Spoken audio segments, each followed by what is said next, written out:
Shakers were an 18th century American religious movement. Even though at their max they had 4,000 members, they've had a massive impact on American design and modern art.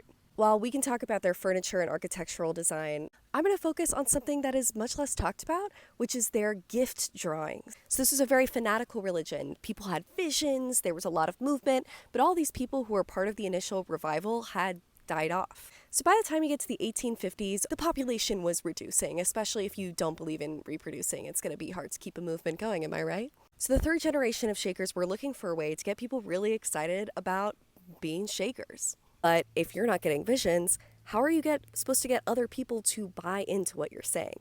And that is when they started drawing and painting. These gift images were basically, there were these people called instruments. So they would get these visions from Ann Lee or past Shaker members of these visions and theological messages that they were supposed to pass on. The best part about these drawings is they really believed this was a third space of sorts, where the Shakers who were still in a corporeal form in their bodies in person were able to meet with the spiritual figures in this third place. And they so much so believed that painted the frames on it because they believed that was the only way to create a boundary between our world and their world. Like, they really believed it was a super active spiritual place. To talk about aesthetics a little bit, part of the reason I'm outside is they really believed that trees in the Bowery tree, which you've been seeing in a lot of these images, was this showing this kind of spiritual unity and coming togetherness. And that communal living was a really big part of their philosophy.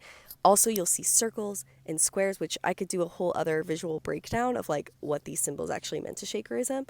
But I do think that ultimately this is a really fascinating example of art distinctly being used for purely functional means and aesthetics being only seen for use. And and it's all in support of female Christ, which is pretty sick.